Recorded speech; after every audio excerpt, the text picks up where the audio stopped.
Nanjye kubasuhuza ndabifuriza kugira ibihe byiza nshuti bakunze wa Primo Media Rwanda. Nahe makuru agezweho.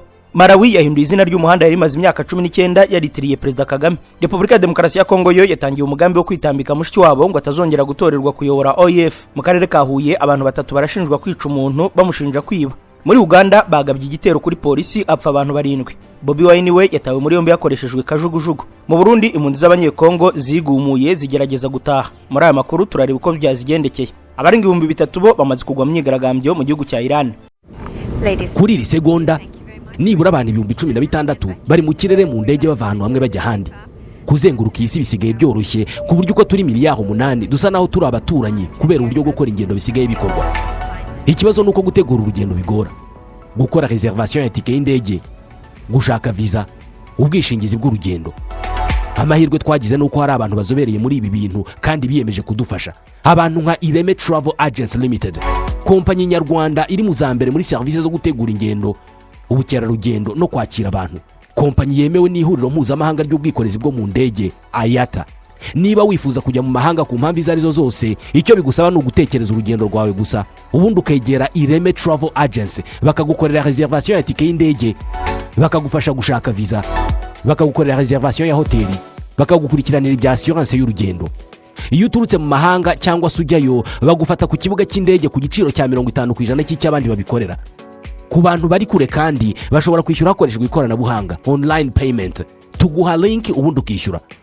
Ireme Travel Agency ikorera mu mujyi wa Kigali muri Mike mu nzu yo hasi mu muryango wa G41. Hamagara 07 85 36 48 cyangwa 07 89 88 Ushobora no kwandika email kuri info@iremetravel.rawa. Wanasura urubuga rwa internet wa@iremetravel.rawa. Kuva wavuka kugera uvuye kuri iyi si, ushobora gusanga nta na rimwe uzigera usohoka hanze ngo ujye mu bantu utambaye. Imyenda yawe nicyo gikoresho mutajya mutandukana na rimwe. Irasa naho ari kimwe mu bikugize. None kubera icyo uyigurira aho ubonye hose. Abantu baha agaciro imyambaro bagurira imyambaro yabo muri Choice Fashion. Iri duka ry'imyenda niryo ryavumbuye ibyo kwambara ukaberwa kandi udahenzwe.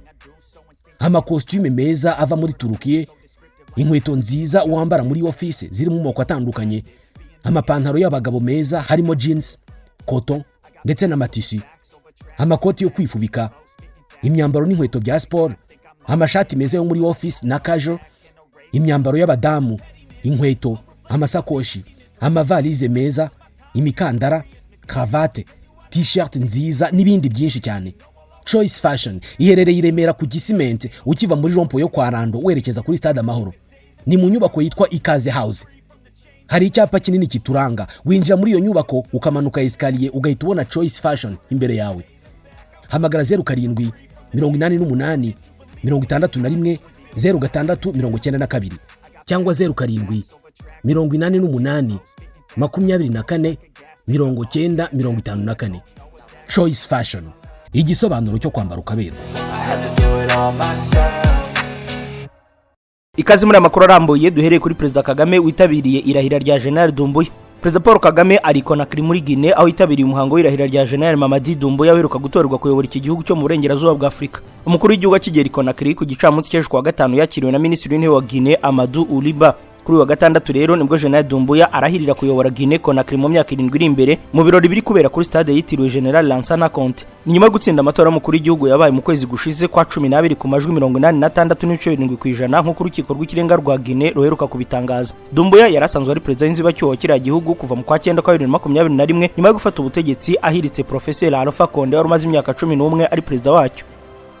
Malawi yo yahinduye izina ry'umuhanda yari maze imyaka 19 yaritiriye Perezida Kagame.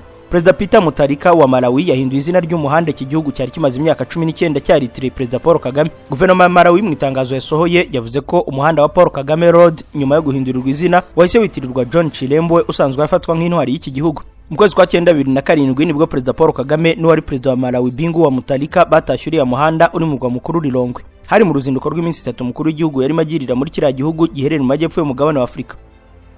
Repubulika ya Demokarasi ya Kongo yo yatangiye umugambi wo kwitambika mushiki wabo ngo atazongera gutorerwa kuyobora OIF. Leta ya Repubulika ya Demokarasi ya Kongo biravugwa ko yatangiye gutegura uko yakwitambika umunyarwandakazi Louise Mushikiwabo kugira ngo atazongera gutorerwa kuyobora umuryango mpuzamahanga w'ibihugu bikoresha ururimi rw'igifaransa OIF. Minisitiri w'Ububanyi n'Amahanga w'u Rwanda Ambasaderi Olivier Nduhungirehe aheruka gutangaza ko u Rwanda rwamaze gutanga Mushikiwabo kugira ngo azongere kwiyamamariza kuyobora uyu muryango muri manda ya gatatu. Mushikiwabo wahoze ari Minisitiri w'Ububanyi n'Amahanga w'u Rwanda ayobora uriya muryango ugizwe n'ibihugu na za guverinoma 88 zo hirya no hino ku isi kuva mu 2019. Kuri uwo makuru aravuga ko Kongo nyuma yo kumenya ko Mushikiwabo azongera kwiyamamaza yatangiye gutegura uko yamwitambika kugira ngo atazongera gutorwa. Ikinyamakuru Africa Intelligence cyanditse ko diplomasi ya Kinshasa iri gutekereza kuba yatanga umukandida usimbura Mushikiwabo ku bunyamabanga bukuru bwa Francophonie. Iki gitangazamakuru cyanditse ko guverinoma ya Kongo izaganira kuri ingingo ku itariki ya 23 z'uku kwa mbere mu nama ya minisitiri izayoborwa na Perezida Tshisekedi. Ni inama ngo yakabaye yarabaye ejo kuwa gatanu ariko iza gukurwaho kubera ko muri Kongo ahari umunsi w'ikiruhuko. Biteganyijwe ko ingingo y'uko Kinshasa yatanga umukandida wo guhatana na Mushikiwabo izazamurwa na minisitiri wungirije wa Kongo ushinzwe Francophonie n'abanyekongo ba mu mahanga Crispin Mbadu. Amakuru avuga ko Kongo ifata kuba yakwitambika Mushikiwabo nk'amahirwe yo guhangana n'u Rwanda ku ruhando rwa diplomasi mpuzamahanga. Ni Louise Mushikiwabo abayobozi ba Kongo Kinshasa bamaze igihe bashinja gukoresha umwanya afite mu guteza imbere inyungu z'u Rwanda cyane cyane ku byerekeye ikibazo cya M23 irwanya ubutegetsi bwa Tshisekedi. Amakuru avuga ko nubwo nta cyemezo kirafatwa ku mugaragaro Perezida Tshisekedi asa n'ushyigikiye igitekerezo cyo gushyira imbere umukandida w'umunyekongo. Mu kwa 10 2025 ubwo Perezida wa Kongo yari i Paris mu Bufaransa yari yitabiriye inama yo gushyigikira amahoro n'iterambere mu karere k'ibiyaga bigari, yavuze ko igihugu cye cyifuza kuba cyayobora OIF. Kuri ubu mu Kongo Kinshasa ishobora kwamamaza barangajwe imbere na Isidore Kwanja Ngembo uzwi cyane nk'umuntu usobanukiwe neza imikorere ya OIF dore ko yagiye agira uruhare mu butumwa bwinshi bwo gukurikirana amatora. Ngembo kandi azwi cyane kubera gutegura imikino ya 9 ya Francophonie yabereye Kinshasa mu 2023. Yahamagajwe byihuse mu kwa 10 2021 kugira ngo ayobore komisiyo y'igihugu ishinzwe imikino ya Francophonie nyuma y'imiyoborere ya Didier Chiyoyo wamubanjirije yafatwaga nk'iyari yuzuyemo akavuyo. Kuri ubu biteganyijwe ko gutanga kandidature ku bakandida bifuza kuyobora Organisation Internationale de la Francophonie bizarangira mu kwezi kwa 4 uyu mwaka mu gihe amatora y'umuyobozi w'uyu muryango azabera mu nama ya 20 yawo izabera muri Cambodia. U Rwanda ntirushyira abana mu gisirikare. Minisitiri w'Ubutabera ku burenganzira bwa muntu. Minisitiri w'Ubutabera kandi n'intumwa nkuru ya leta Dr Emmanuel Rugirashebuja yasobanuriye komisiyo y'abadepite y'ubumwe bw'abanyarwanda uburenganzira bwa muntu no kurwanya jenoside ishusho rusange y'ishyirwa mu bikorwa ry'imyanzuro 160 u Rwanda rwiyemeje gushyira mu bikorwa mu isuzuma rya 2021 mu rwego rwo kubungabunga no kurengera uburenganzira bwa muntu. Dr Rugirashebuja yasobanuye impamvu hari imyanzuro u Rwanda ruhabwa mu isuzuma mpuzamahanga ngaruka gihembwe ry'uburenganzira bwa muntu ariko ntirushyire mu bikorwa. Ati ibihugu bimaze gukorerwa isuzuma bihabwa amahirwe yo gusesengura imyanzuro yose bagahitamo iyo bemeye ariko ntibayifateho umukoro. Yasobanuye ko igihugu gishobora guhitamo imyanzuro yo gushyira mu bikorwa ariko kidashobora kuvuga ko cyanze imyanzuro. Iyo hari umwanzuro igihugu kitemeranywa nawo gisobanura impamvu muri raporo. Dr Rugirashebuja yatanze urugero ku mwanzuro uvuga gushyira abana mu gisirikare asobanura no ku Rwanda rutakwirirwa rugira icyo rukora ku mwanzuro nk'uwo kuko igihugu cyubahiriza uburenganzira bw'umwana kandi nticyemera gushyira abana bato mu gisirikare. Ati ibi ntibituza ko igihe igihugu cyasesenguye imyanzuro kigasanga hariyo kitemeye ariko bijyanye n'ibihe cyangwa impamvu gishobora kuyongeramo mwishyirwa mu bikorwa kandi kikayigaragaza muri raporo ya UPR. Igihe cyose habaye isesengura igihugu kireba niba umwanzuro uri mu cyerekezo cyo guteza imbere imibereho n'uburenganzira bw'abanyarwanda. Raporo ya 4 y'u Rwanda ku isuzuma mpuzamahanga ngaruka gihembwe ry'uburenganzira bwa muntu izasuzumwa ku itariki ya 24 z'uku kwa mbere aho intumwa za leta zizatanga ibisobanuro ku by'u Rwanda rwatangaje. Nta mucamanza watanga ubutabera bunoze yitwara nabi. Perezida w'urukiko rw'ikirenga Mukanaganzwa Domitira, perezida w'urukiko rw'ikirenga akaba na perezida w'inama nkuru y'ubucamanza bw'u Rwanda, yasabye abacamanza n'abanditsi b'inkiko gukomeza kwihatira kugira imyitwarire myiza birinda ruswa n'ibindi bituma badashyira mu bikorwa inshingano zabo, agaragaza ko kubyubahiriza ari ingenzi mu gutanga ubutabera buboneye kandi bwizewe. Yabigarutseho ubwo yakiraga indahiro z'abacamanza n'abanditsi mu nkiko z'ibanze n'izisumbuye bagera kuri 62. Yabibukije ko mu nkiko haba hari impande ebyiri ziburana, akabaho utsinda n'utsindwa, ariko ashimangira ko mu byo bakora byose bagomba gukurikiza amategeko, imirongo igenga itangwa ry'ubutabera n'umuco w'igihugu. Yavuze ko abanditsi b'inkiko bafatwa nk'umutima w'inkiko kuko aribo bahuza abaturage n'abacamanza, bityo ko uruhare rwabo ruba rukomeye. Yibukije kandi ko guverinoma y'u Rwanda irimo gushyira imbaraga mu gutuma abanyarwanda bagirira icyizere urwego rw'ubucamanza, bityo ko bakwiye guharanira ko ubutabera butangwa neza. Ati ubucamanza bukwiye kugira isura nziza ko bugenewe. Mumaze iminsi mukurikira amakuru mu bitangazamakuru bitandukanye, ruswa ndagira ngo muyirinde ndetse igaragayeho nta kindi dutekereza uretse kumukura mu bandi tukamusezerera. Yabibukije ko bakiri bato, bityo ko bakwiye kurangwa n'imyitwarire myiza mu kazi kabo ka buri munsi. Yongeye kwibutsa ko imyitwarire mibi y'abacamanza igira ingaruka ku rwego rw'ubucamanza muri rusange bikagera no kuri guverinoma. Yabifurije akazi keza, anasaba imiryango yabo gukomeza kubashyigikira ndetse agaragaza ko bakora akazi k'ingirakamaro ku gihugu kandi gakorerwa hose. Muri abo bacamanza n'abanditsi b'inkiko 62 harimo abacamanza 25 n'abanditsi 37 binjiye mu nshingano nshya, barimo binjiye mu mwuga bwa mbere n'abandi bahawe izisumbuyeho. Abasenateri bagiye gusuzuma iterambere ry'ubworozi bw'u Rwanda. Sena y'u Rwanda yatangajwe igiye gusura abaturage mu gihugu hose hagamijwe kureba ibikorwa mu guteza imbere ubworozi. Ni igikorwa kizatangira ku itariki ya 20 kikazageza ku ya 28 z'uku kwa mbere. Dr François Xavier Karinda, perezida wa Sena y'u Rwanda, yagize ati: intego yacu muri iki gikorwa no kumva abaturage tubasanze aho batuye, tukamenya uko bitabira ubworozi nuko umusaruro uva mu bworozi ubafasha guhindura imibereho yabo ikarushaho kuba myiza. By'umwihariko Sena izamenya uko ibiryo by'amatungo biboneka, kuko iyo amatungo yitaweho aribwo atanga umusaruro uhagije, bigafasha abaturage kwihaza mu biribwa no gukemura ibibazo bafite. Mbere yo gutangira ingendo mu turere, abasenateri bazagirana ikiganiro na Minisitiri w'Ubuhinzi n'Ubworozi ku igenamigambi ry'igihugu ryo guteza imbere ubworozi, ibyagezweho mu kurishyira mu bikorwa, imbogamizi zagaragaye n'ingamba ziteganyijwe zo kuzikuraho. Umusaruro utezwe muri iki gikorwa no gukomeza guteza imbere ubworozi bufasha mu guhindura imibereho y'umuturage no kuzamura ubukungu bw'igihugu. Makuru avuga mu turere, i Muhanga abaturage bambuwe irerero rigakodeshwa itorero baratabaza. Bamwe mu baturage b'umudugudu wa Munyinya mu kagari ka Ruri ku murenge wa Shyogwe y'akarere ka Muhanga baratabaza nyuma y'uko ishuri ry'incuke biyubakiye ku bufatanye na leta baryambuwe rikimara kuzura. Ubuyobozi bw'akarere bugahitamo kurikodesha itorero Eden Temple bikarangira rihindutse ryigenga. Bavuga kandi ko iri shuri rijya kubakwa aho mu mudugudu wa Munyinya habanje kubakwa umudugudu wubakiwe abatishoboye, ari naho baje kugira uruhare mu kubaka urugo mbonezamikurire y'abana bato rwagombaga kujya rufasha abana bo muri uwo mudugudu kubona aho bigira hafi. Mu 2016 akarere ka Muhanga kafashe iryo rerero ryakoraga nk'ishuri ry'incuke, karitiza urwunge rw'amashuri rwa Munyinya ndetse n'abarimu bazaga kuhigisha akaba ariho bakurwa bishyurwa na leta. Nyuma nibwo akarere ka Muhanga kaje guhindura iryo rerero rihabwa itorero Eden Temple, ariko ibintu byatangiye guhinduka kuko imikorere yahise ihinduka iyo amashuri yigenga mu kanya nk'ako guhumbya. Mu byahindutse nuko ababyeyi biganjemo abatishoboye batangiye kwishyuzwa amafaranga y'u Rwanda 10,000 kuri buri mwana, maze ababyeyi bamwe batangira kugorwa no kuharerera ndetse bamwe batangira kuhakura abana babo. Aba baturage bavuga ko abana basigaye biga bacucitse ahandi bashakiwe muri groupe scolaire Munyinya, abandi babyeyi bakaba barahisemo kujyana abana babo kwiga mu wundi murenge wa Cyeza. Nyuma y'igihe gito y'amafaranga yakuwe ku 10,000 agezwa ku 30,000 kuri buri mwana, ibyo bituma umuyobozi wa groupe scolaire Munyinya ahitamo gukuramo abarimu bahembwaga na leta basubiza ku kigo ayoboye. Umwe mu bahoze ari abarimu kuri iryo rerero avuga ko babazwa no kubona ukuntu abana biga babyigana, abandi bagakora urugendo rurerure bajya kwiga kure kandi leta yari yabubakiye irerero hafi. Akomeza avuga ko uru rusengero rujyamo rwakodesheje imyaka 7 irangiye akarere gahita kabongera indi, ari nabwo bukode barimo ubu. Akavuga ko byakozwe mu cyitwa inyungu za bamwe mu bayobozi b'akarere atari mu nyungu z'abaturage kuko ntacyo ribamariye. Ku ruhande rwa Eden Temple, ubuyobozi ntibwahise bushaka kuvugana n'ikinyamakuru Imvaho Nshya, ariko umuyobozi wungirije w'akarere ka Muhanga ushinzwe imibereho y'abaturage Mugabo Gilbert avuga ko abaturage bafite amahitamo menshi y'aho barerera abana babo mu gihe bidakunze muri ECD ya Munyinya. Atufite ikibazo ajyana umwana kuri groupe scolaire Munyinya niho bigira, kudashoboye kujyana umwana kuri iyo ECD y'Munyinya. Mu karere ka Huyeho abantu 3 barashinjwa kwica mugenzi wabo bamushinja kwiba. Ubushinjacyaha ku rwego rw'isumbuye rwa Huye bukurikiranye abagabo 3 bakekwaho kuba ku itariki ya 8 z'ukwa mbere k'uyu mwaka ahagana 2 z'igitondo mu mudugudu wa Buruba mu kagari ka Butara mu murenge wa Kigoma y'akarere ka Nyanza, barisha abagabo 2 babahora ko bibye ihene. Mu ibazwa ryabo abakekwa barimo n'uwari wibwa ihene bavuga ko babakubise inkoni n'amabuye mu mutwe n'ahandi hatandukanye ku mubiri bakabica, babahoye ko bari barayibibye ihene, bababaza aho bayishyize bakanga kuhavuga. Abakekwaho iki cyaha bose hamwe na abantu 8 akaba barafashwe 3 abandi 5 bagacika, bakaba bagishakishwa nk'uko inkuru dukesha ubushinjacyaha bukuri bivuga. Icyaha cy'ubwicanyi bakurikiranyweho kiramutse kibahamye bahanishwa igihano cy'igifungo cya burundu nk'uko biteganywa n'ingingo y'107 y'itegeko rya 2018 riteganya ibyaha n'ibihano muri rusange.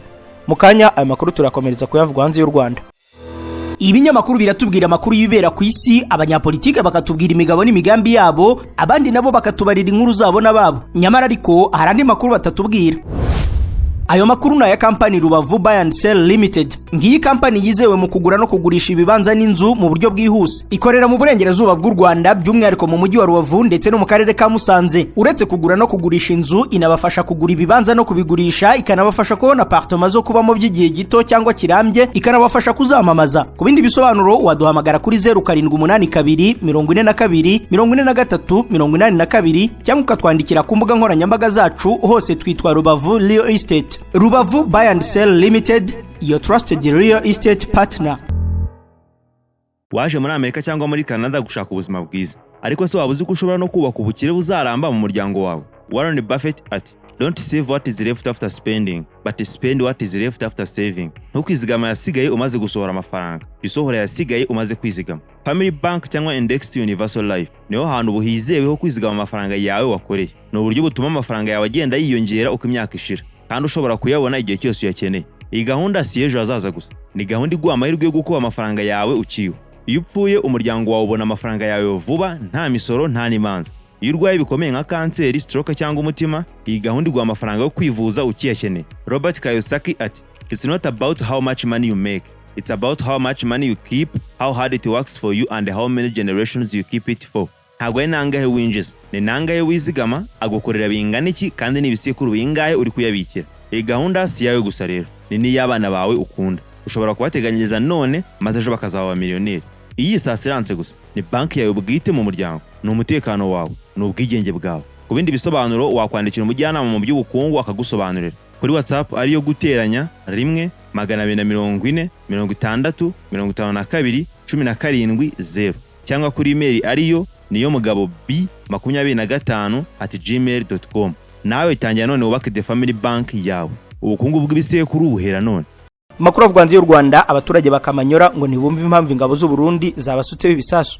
Abaturage muri centre ya Kamanyora muri Kivu y'Amajyepfo muri Repubulika ya Demokarasi ya Kongo barifuza ko ingabo z'u Burundi zisobanura impamvu zabasutseho ibisasu mu ntangiriro z'ukwa 12 k'umwaka ushize kandi batarazirwanyaga. Ubuyobozi bw'iyi centre igenzurwa na M23 irwanya ubutegetsi bwa Kongo buvuga ko ku itariki ya 2 kugeza ku ya 4 z'ukwa 12 ingabo z'u Burundi zayirashemo ibisasu birenga 150 byica abaturage 8 akomereka abandi 55. Umuturage ukiri muri Kamanyora yatangajwe kimwe mu bisasu byaturutse mu Burundi kisha abantu 3 mu muryango we n'umwana w'umukodesha inzu nawe arakomereka. Ati igisasu cyaguye hano kiraturika kica muramukazi wanjye n'abana be babiri n'umwana w'umwe mu bakodesha inzu. Umwana wanjye yakomeretse ukuguru, twabajyanye mu bitaro ariko abana babiri bari bamaze gupfa. Nyina yapfuye ubwo twahageraga. Bigaragara ko igisasu kisha abantu cyaguye ku nzu yabo gicukura umwobo munini cyane. Abapfuye bari bicaye muri iyi nzu yangiritse bikomeye. Muri uwo muriro bamwe mu baturage bakamanyora bahunze berekeza mu mujyi wa Bukavu no mu bindi bice bigenzurwa na M23, abandi baza mu Rwanda ariko hari n'abagerageje guhungira mu Burundi ariko basubizwa inyuma. Umuyobozi wa Kamanyora Hassan Shabani yatangaje ko umunsi umwe leta y'u Burundi izasobanurira abatuye muri centre impamvu ingabo zayo zabarashaho ibisasu kandi batarabarwanyaga. Ati ibisasu byaguye hano biturutse mu Burundi. Umunsi umwe bazadusobanurira impamvu bashatse kwica abahungu n'abakobwa ba Kamanyora. Centre ya Kamanyora yafashwe na M23 mu kwezi kwa 2 kwa 2025 nyuma ya Bukavu. Ifite ubuso bwa kilometero kare 7 n'abaturage barenga 100,000. Tukivuga ku mirwano mu burasirazuba bwa Kongo, reka turabe impamvu agace ka Point Zero twirwaneho yirukanyemo ingabo z'u Burundi ari ingenzi cyane. Umutwe twirwaneho yiyemeje kurengera abanyekongo mu bwoko bw'abanyamurenge ku munsi w'ejo wigaruriye agace ka Point Zero gaherereye muri territoire ya Fizi muri Kivu y'Amajyepfo. Abarwanyi b'uyu mutwe bigaruriye kari agace nyuma yo kukirukanamo ingabo za leta ya Kongo Kinshasa zirimo FARDC z'u Burundi, abarwanyi ba Wazalendo na FDLR. Imirwano yasize aka gace gafashwe yari yatangiye mu gitondo cyo kuwa 4. Aka gace rero gaherereye mu gice cy'imisozi miremire yo mu ntara Kivu y'Amajyepfo, kakaba gasanzwe ari amasangano y'uduce twa Minembwe ndetse n'uduce twa Mikenke, Kipupu, Miki na Mwenga. Mu bijyanye n'urugamba rwa gisirikare, Point Zero isanzwe inazwi nka kilometero 0 ifatwa nk'ingenzi cyane kuko uyirimo abanafite ubushobozi bwo kugenzura ingendo zose z'imodoka zijya mu Minembwe no muri Itombo. Abazi bya gisirikare kandi bemeza ko ugenzura Point Zero ashobora kugera byoroshye ku midugudu yo mu misozi iringaniye yo mu burasirazuba bwa Minembwe, by'umwihariko mu duce turimo kwa Murima, Lusuku, Kanguri na Nakiele dutuhane n'abanyekongo bo mu bwoko bw'ababembe. Indi mpamvu ikomeye nuko Point Zero ariyo rufunguzo rw'inzira yerekeza mu mujyi wa Baraka, ikindi kare agace akaba ni nako kariho iminara yose ya societe y'itumanaho ya Vodacom, ariyo yonyine itanga umuyoboro ku misozi miremire kuva mu Bijombo kugera Rugezi no kuva mu Mikenke kugera Imiki. Point Zero niho hantu hanyuma ho mu misozi ikikije Minembwe hari hakiri mu maboko y'ihoro ry'ingabo za leta ya Kinshasa. Nyuma yo kuyifata bivuze ko imisozi yose ikikije Minembwe ko rubiri mu maboko ya M23 isanzwe ifatanya urugamba na twirwaneho, irimo n'uwabaruta uherereye muri kilometero imwe uvuye muri Point Zero wafashwe ku wa 4 w'iki cyumweru. Dukomereza amakuru muri Uganda aho bagabye igitero kuri polisi apfa abantu 7. Polisi ya Uganda yatangaje ko abantu 7 bapfiriye mu bikorwa by'urugomo byabaye mu ijoro ryakurikiye amatora. Ni urugomo rwabereye mu mujyi wa Butambala uri mu birometero nka 55 mu majyepfo y'uburengerazuba bw'umurwa mukuru Kampala. Lydia Tumushabe, umuvugizi wa polisi, yavuze ko abo mu matsinda agizwe n'abatavuga rumwe n'ubutegetsi muri Uganda bari bafite imihoro bagaba igitero kuri station ya polisi. Ni ibikorwa bivugwa ko byateguwe n'uwitwa Muwanga Kivumbi uri mu bagize inteko ishinga amategeko, bagabye igitero kuri polisi n'ahagenewe kubarirwa amajwi abantu 25 batabwa muri yombi. Ati polisi yirwanyeho kuko abantu bari benshi. Polisi yarashe yirwanaho pe. Kivumbi we yabwiye Reuters ko abishwe biciwe mu nzu ye aho bari bategereje ibyavuye mu matora y'abadepite, akana ibyuko bagabye ibitero kuri polisi. Ati biciye mu nzu yanjye abantu 10 bari mu igaraje bategereje ibyavuye mu matora ngo twishimire intsinzi yanjye, baciye urugi batangira kurasa mu igaraje. Ku rundi ruhande umuvugizi wa polisi Lydia Tumushabe yavuze ko atigeze amenya ibyuko mu rugo rwa Kivumbi hatewe cyane ko ruri hafi ya station ya polisi. Ibyibanze byavuye mu matora ya president biragaragaza ko Yoweri Kaguta Museveni akiri imbere hejuru y'amajwi 76% yo kuri site z'itora 59% mu gihe Bobi Wine bahanganye afite hejuru ya 22%. Aha muri Uganda kandi Bobi Wine yatawe muri yombi yakoreshejwe kajugujugu. Ishyaka National Unity Platform ritavuga rumwe n'ubutegetsi bwa Uganda ryatangaje ko umunyapolitike Robert Kyagulanyi Bobi Wine yatawe muri yombi yakoreshejwe kajugujugu ya gisirikare akajyanwa ahantu hatazwi. Amakuru yitabwa muri yombi ry'umunyapolitike yemejwe n'ishyaka rye mu butumwa ryanyuje ku rubuga X. NUP yagize iti kajugujugu ya gisirikare yaguye mu mbuga ya President Bobi Wine imufata ku mbaraga imujyana ahantu hatazwi. Amakuru avuga ko Bobi Wine yafatiwe mu rugo rwe ruherereye mu gace ka Magere. Kugeza ubu yaba guverinoma ya Uganda cyangwa igisirikare cy'iki gihugu nta uremeza itabwa muri yombi ry'uriya munyapolitike. Cyakora ku mbuga nkoranyambaga akomeje gukwirakwizwa ifoto bigaragara ko ari yakajugujugu bivugwa ko ari yagiye mu rugo rw'uriya munyapolitike igiye gufasha mu bikorwa byo kumuta muri yombi. Bobi Wine yatawe muri yombi mu gihe kuwa kane ari mu bakandida 8 bari bahatanye mu matora y'umukuru w'igihugu yabaye muri Uganda. Amajwi y'agateganyo ataranatunguranye arerekana ko Perezida Museveni ari imbere n'amajwi 75% mu gihe amaze kubarurwa amajwi 81%. Cyaguranye mu butumwa yaherukaga kwandika kuri X yari yateye utwatsi byatangajwe na komisiyo y'amatora asaba abaturage kutabiha agaciro. Bobi Wine yavuze ko ibyavuye mu matora biri gutangazwa na Perezida wa komisiyo y'amatora Simon Byamakama adashobora kwerekana aho yabikuraga. Bobi Wine amazina ya nyakuri ni Robert Cyaguranye. Uyu ni umuhanzi wahindutse umunyapolitike bikaba bivugwa ko yatawe muri yombi mu gihe avugaga ko kuva yava gutora igisirikare cya Uganda cyahise kimufungiriwe mu rugo nyuma yo kurugota rwose no kuruteramo amahema. Dukomereza amakuru mu Burundi aho impunzi z'abanyekongo zigumuye zigerageza gutaha.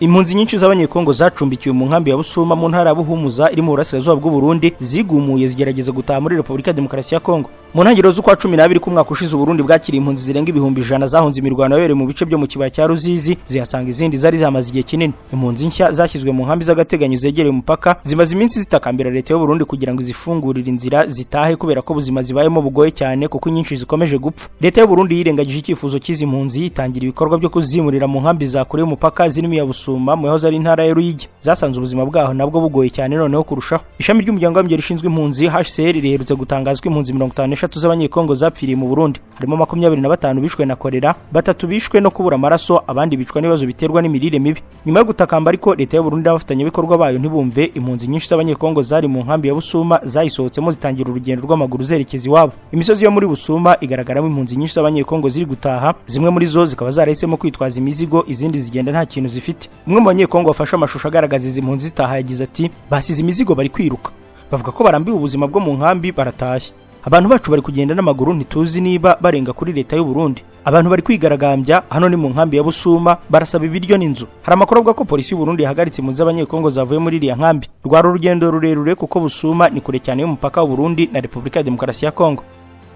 Ku myaka 70 Bolsonaro wabaye perezida wa Brazil agiye kumara imyaka 27 muri gereza. Uwahoze ari perezida wa Brazil Jair Bolsonaro yoherejwe muri gereza agiye gufungirwamo imyaka 27. Icyo kikaba ari igihano yakatiwe nyuma y'uko urukiko rumuhamije icyaha cyo gutegura umugambi wo guhirika ubutegetsi wamupfubanye. Jair Bolsonaro imyaka 70 yahamijwe icyaha cyo kugerageza guhirika ubutegetsi bwa perezida Luiz Inácio Lula da Silva wari watsinze amatora y'umukuru w'igihugu yabaye mu 2022 aho yari yamurushije amajwi maze akagerageza kuguma ku butegetsi yanga ibyavuye mu matora. Urukiko rwatangaje ko iyo gereza Bolsonaro agiye gufungirwamo azayirangirizamo igihano yakatiwe akazayisangamo ibintu bimworohereza ubuzima nk'umuntu uri mu zabukuru. Babinyujije ku mbuga nkoranyambaga umuryango wa Bolsonaro wakunze kwinubira ko yarafungiwe mu cyumba gito kiri ku cyicaro cya polisi, bakavuga ko gihora mu rusaku rukabije rw'icyuma gitanga umuyaga n'ibiribwa bidakwiye. Umucamanza mu rw'ikirenga Alexandre de Moraes yamaganiye kuri icyo gikorwa cyo guharabika ishyirwa mu bikorwa ryemewe n'amategeko ry'igihano cyo gufungwa muri gereza. Mu mwanzuro we yasobanuye mu mapaji menshi uko ubuzima bumeze nabi muri za gereza za Brazil kuko zuzuyemo abantu, ashimangira ko Bolsonaro we afunzwe mu buryo butuma ahabwa umwihariko ugereranyije n'izindi mfungwa. Abunganira Bolsonaro mu mategeko bagerageje gusaba ko yemererwa gufungirwa mu rugo kubera impamvu z'ubuzima bwe butameze neza ariko birangwa. Jair Bolsonaro yabanje gufungirwa mu rugo mbere y'uko igihano cye gitangira kubahirizwa ku mugaragaro nk'uko byari bikubiye mu mwanzuro w'urukiko. Yatangiye gufungirwa kuri polisi no kwimurirwa muri gereza nyuma yo gufata icyuma cyo gusudira agashaka gukata igikomo yari yarashyizwe ku kaguru kimukurikirana kugira ngo atarenga urugo rwe. Ibyo urukiko rwafashe nk'igerageza ryo gutoroka. Abarenga 3,000 muri Iran bo bamaze kugwa mu myigaragambyo. Imyigaragambyo yo muri Iran igamije kwamagana ubutegetsi bw'iki gihugu imaze guhitana abantu barenga 3,000 kuva yatangira. Umuryango uharanira uburenganzira bwa muntu wo muri Leta Zunze za Amerika watangaje ko imyigaragambyo yo muri Iran igamije kwamagana ubutegetsi bw'iki gihugu imaze guhitana abantu 390, harimo 2,285 bigaragambya mu gihe abandi bari mu nzego z'umutekano. Iyi myigaragambyo yatangiye tariki ya 28 z'ukwezi gushize kwa 12 itewe n'izamuka rikabije ry'ibiciro nyuma iza guhinduka migamije kwamagana ubutegetsi bwa Iran. Ubutegetsi bw'iki gihugu bushinja Leta Zunze Ubumwe za Amerika na Israel ko ari byo bihugu byinshi nyuma y'izo mvururu. Cyakora mu gucubya imyigaragambyo leta yakuye internet, gusa President Donald Trump asaba Elon Musk kuyisubiza hakoresheje satellite ya Starlink. Mu butumwa urubuga NetBlocks rukurikirana ikoreshwa rya internet ku isi rwanyuje kuri X rwatangaje ko internet yongeye kugaruka muri Iran nyuma y'amasaha arenga 200 ihagaritswe kubera imyigaragambyo. Inshuti wakunze Primo Media Rwanda, inkuru muri Iran amaze kugwa abantu 300 mu myigaragambyo niyo dusoreje amakuru yo kuri wa gatandatu tariki ya 17 z'ukwa mbere kwa 2026. Ndabashimiye ko mwari mudukurikiye, ndabarekeye komeza kurenda ibiganiro bikuru urubuga. Mugira amahoro. Umuntu uzakugira inama ku birebana no kugura imodoka cyangwa kwita ku modoka yawe, ariko mu byo akubwira byose ntiwumvemo izina Auto Korea Maintenance Limited. inama ye ntuzayemere. Abantu mufite imodoka za Kia na Hyundai ndetse n'izindi modoka zigezweho, murinde imodoka zanyu kwangirika kwa hato na hato, muzijyane muri Auto Korea Maintenance Limited. Bagufasha kubungabunga ikinyabiziga cyawe ukagitunga kitakurushya, bakazanagufasha kukigurisha igihe ubikeneye kandi udahangitse ugihaye nawe akagitunga yishimye. Aba ni abahanga bakaba n'inzobere, bakagira n'uburambe mu kubungabunga izi modoka no gusana izamaze kwangirika, cyane cyane moteri zazo na boîte de vitesse. Bagusuzumira imodoka mu ikoranabuhanga rigezweho ritanga icyizere cyayo cy'igihe kirekire. Bakoresha ibikoresho byabugenewe bifasha mu kubungabunga imodoka yawe. Bafite ama additives na prolines n'amavuta meza yabugenewe akoreshwa mu kurinda systeme z'imodoka kwangirika, bituma izi modoka zirushaho kuramba. Bafite uburambe ku buryo wabagannye hakiri kare arushaho gukunda imodoka za Kia na Hyundai. Muri iki gihe kandi muri Auto Korea Maintenance Limited bafite gahunda y'ubujyanama ku bifuza kugura imodoka ndetse no kubamaze kuzigura. Hari kandi na programme ya automotive training ku bifuza kuba inararibonye mu by'ibinyabiziga bikoranye ikoranabuhanga rijyanye n'igihe. Ibi babigufasha mu gahinduka inzobere mu by'izi modoka mu gihe gito. Ni mubagane, bakorera igikondo iruhande rwa Kiliziya Gatolika. Wanabahamagara kuri 07 86 20 60 54. Mwirinda abamamyi na barupigapiga babangiriza, kubera ko Auto Korea Maintenance Limited ni inzobere zize zikaminuza kandi zifite uburambe mu kwita ku modoka zanyu.